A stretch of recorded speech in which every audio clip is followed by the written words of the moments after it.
Alleluia, Alleluia,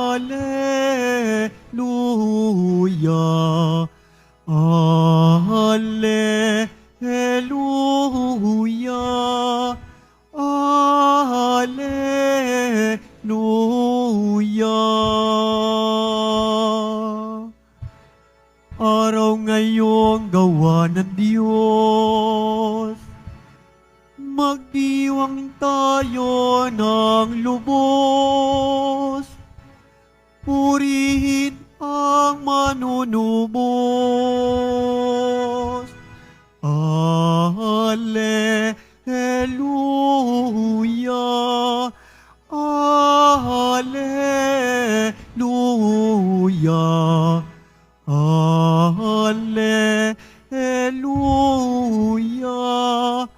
Alleluia.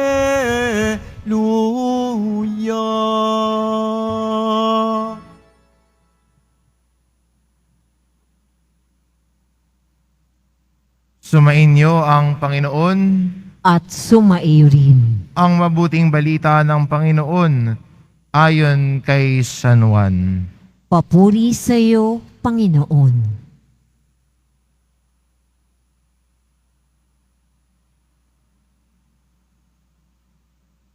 Noong panahong iyon, si Maria ay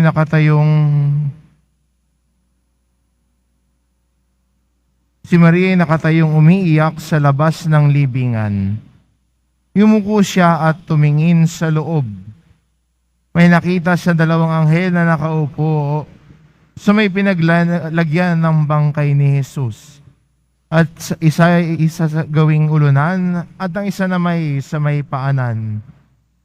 Tinanong nila si Maria, "Ale, bakit kayo umiiyak?" Sumagot siya, "Kinuha po nila ang aking Panginoon at hindi ko alam kung saan dinala." Lumingon siya pagkasabi nito at nakita niya si Jesus na nakatayo roon. Ngunit hindi niya nakilalang si Jesus iyon. Tinanong siya ni Jesus, "Bakit ka umiiyak? Sino ang hinahanap mo?" Akala ni Maria ay siya ang tagapangalaga ng halamanan. Kaya't sinabi niya, "Ginoo, kung kayo po ang kumuha sa kanya, ituro ninyo sa akin kung saan ninyo dinala at kukunin ko." "Maria," ani Jesus. Umarap siya at kanyang sinabi, "Rabboni," ibig sabihin, Guro. "Huwag mo akong hawakan, sapagkat hindi pa ako nakapupunta sa Ama," wika ni Jesus. "Sa halip, pumunta ka sa aking mga kapatid at sabihin mong, aakyat ako sa aking Ama at sa inyong Ama, sa aking Diyos at inyong Diyos." Kaya't si Maria Magdalena ay pumunta sa mga alagad at sinabi, "Nakita ko ang Panginoon," at tuloy sinabi sa kanila ang bilin ni Jesus. Ang mabuting balita ng Panginoon. Pinupuri ka namin, Panginoong Hesukristo. Magsiupo muna po ang lahat.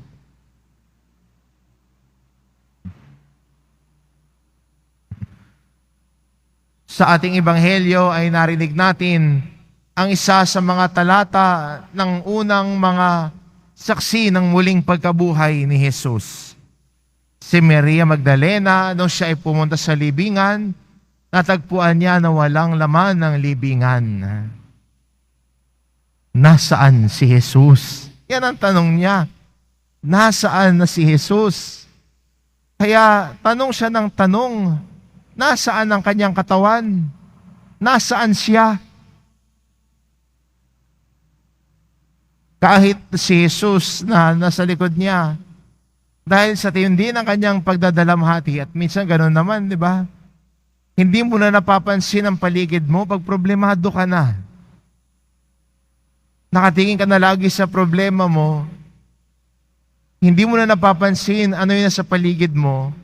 Kahit na si Jesus na pala yung tumatawag sa iyo at kumakausap sa iyo, hindi mo na siya napapansin dahil nakatingin ka masyado sa problema. Kaya kahit si Jesus na napagkamalan niya na nangangalaga ng halamanan, tinanong din niya, sa inyo po dinala yung kanyang katawan na nasaan si Jesus? At marahil sa atin din buhay bilang Kristiyano, ito ang madalas nating hanapin. Nasaan ka, Panginoon? Sa panahon ng ating mga paghihirap, sa panahon ng ating mga pagsubok, sa panahon na tila'y nakatingin tayo masyado sa problema at tila'y nabibigatan tayo, minsan natatanong natin, asan ka, Jesus? Pero tulad din ng kwento ni Maria Magdalena sa yugtong ito ng muling pagkabuhay, si Jesus ang nagsasalita sa kanyang likod ay kinalaunan nakilala niya. Sa isang tawag ni Jesus, nakilala niya agad. Sa pagtawag sa kanyang pangalan, nakilala niya si Jesus. Kaya ang kanyang pagbabahagi ay nakita daw niya si Jesus na muling nabuhay. Ito yung kanyang pagbabahagi. Ito yung kanyang ipinahayag sa mga alagad ni Jesus na nakita ko ang Panginoon. Maganda rin sa atin bilang mga Kristiyano ngayon, ito rin sana ang ating pahayag. Nakita ko ang Panginoon. Nakita ko ang Panginoong muling nabuhay na gumagabay sa akin. Nakita ko ang Panginoong muling nabuhay na nariyan lalo na sa mga panahon na nabibigatan na ako. Sa panahong hinahanap ko na siya, nakita ko ang Panginoong muling nabuhay. At kaya tayo tumutungo at tayo nagsusumikap na mamuhay ng mabuti, namuhay na maging katulad ni Jesus, pagiging masunurin sa alituntunin ng Diyos, pakikinig at pagbabago ng ating buhay, hindi pagiging matigas ang ulo o nagsisiga-sigaan o nagtatapang-tapangan na akala mo kung sino. Dahil nakita na natin ang Panginoon, nagbabago ang buhay natin. At yan po ang tanda at marka ng isang deboto ng mahal na pong Jesus Nazareno. Dahil nakita natin ang Panginoon sa mga panahong hinahanap natin kung nasaan siya. Nakita natin siya, naramdaman natin ang kanyang presensya, kaya tayo nagsusumikap na sumunod sa kanya at magbagong buhay. Kung tatanungin niyo ako, ano ba ang marka at tanda ng isang deboto ng mahal na pong Jesus Nazareno? Hindi lang po sa damit niya.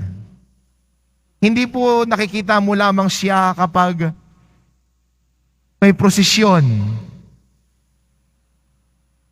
Pwede nga sumasama nga sa prosesyon, pero pagkatapos ng prosesyon, gano'n na naman ang gawain at buhay. Balik sa dati.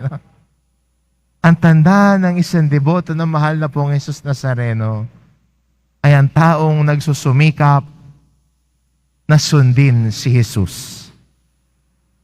Yun po ang tanda ng isang deboto. May nangyayari sa puso niya. May nangyayaring pagbabago sa buhay niya. May nangyayaring pagsunod at pagtalima sa utos ng Diyos. Lahat ng iyon ay dahil nakita niya si Jesus. Sa ating ebanghelyo, si Maria Magdalena ay ilang ulit nakita si Jesus sa kanyang pagpapahayag, sa paglilingkod ni Jesus. At higit sa lahat, sa yugtong ito ng ebanghelyo, nakita din niya si Jesus sa muling pagkabuhay. Nakita niya si Jesus sa kanyang paghihinagpis sa krus, sa kanyang pagpapakasakit, sa kanyang kamatayan. Nakita pa rin niya si Jesus sa muling pagkabuhay. Magandang imbitasyon sa atin. Ito bilang Kristiyano, makita lagi si Jesus. Sa kanyang pagpapakasakit, sinamahan natin siya. Sa kanyang kamatayan sa krus, samahan din natin si Jesus at lagi natin siyang makita sa kanyang muling pagkabuhay. Kapiling natin ang Diyos, kasama natin ang Diyos, nakikita natin si Jesus Nazareno na muling nabuhay. Amen.